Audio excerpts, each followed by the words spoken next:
All right, let's jump right in. Today, we're going to try and crack the code of a single, really complex chapter of the Quran, Surah Al Imran.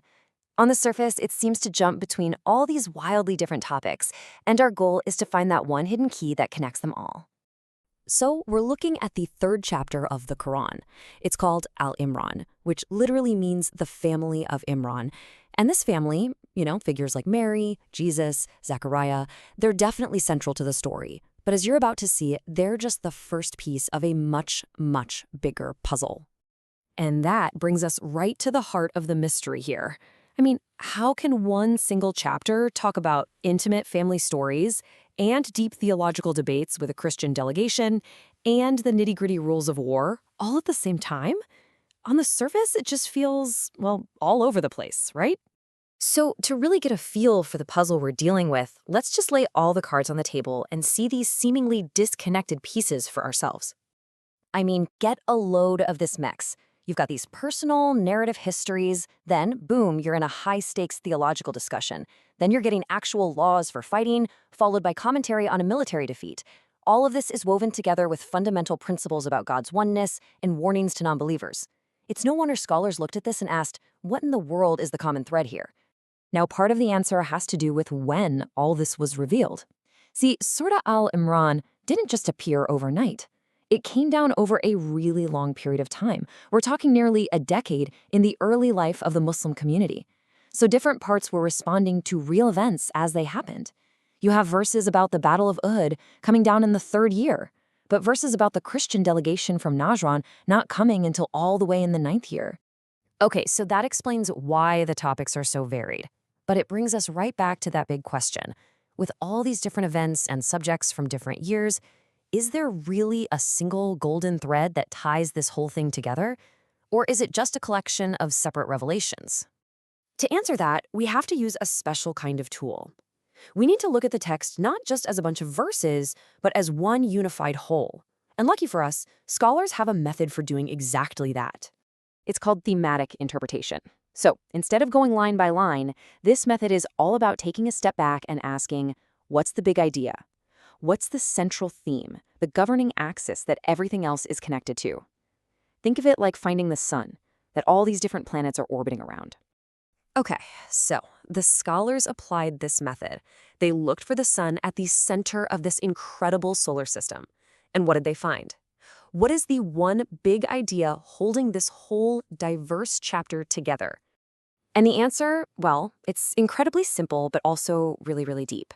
The governing axis, the single idea that connects everything, is steadfastness. Specifically, it's about holding on, staying firm in your faith, especially when you're facing trials, whether those trials come from the outside world or from your own internal doubts. And this idea of steadfastness isn't just a vague concept. It's actually built on 3 really solid pillars of certainty. First, being firm upon the religion itself. Second, having this unshakable certainty in the oneness of God. And third, having absolute conviction that, at the end of the day, all matters are in God's hands. These 3 ideas are the bedrock for the entire chapter. Okay, so that's the big theory, right? Steadfastness. But does it actually hold up when you look at the text? Well, let's put it to the test. Let's see how this theme gets stress tested in 2 totally different arenas. And this is where it gets really brilliant. The chapter basically splits into 2 major parts. The first half deals with what you could call internal trials, the tough questions, the theological debates, the intellectual challenges. It's a test of your mental and spiritual firmness. Then the second half shifts gears completely to external trials, the physical stuff, war, defeat, internal dissent, specifically the disaster at the Battle of Uhud. One is a battle of ideas, the other is a literal battle, but both are testing the exact same thing, your steadfastness. So for that internal, intellectual trial, you get verses just like this one. Listen to that language. Whoever holds firmly to Allah. That's it right there. It's a direct call to be steadfast, to hang on tight to what you believe, even when you're hearing persuasive arguments from every which way. And then, for the external, physical trial, you get this verse, and wow, is it powerful. This came down right in the chaos of battle, when a rumor started flying that the prophet himself had been killed. And the verse hits them with this gut punch of a question. It's basically asking, is your faith in the message, or was it just in the messenger? If he's gone, are you just going to give up and turn back? I mean, talk about the ultimate test of steadfastness. Okay, but it gets even better. This is the final piece of the puzzle, and it shows just how incredibly elegant the structure of this chapter really is. The theme isn't just in the chapter, it's the frame of the chapter.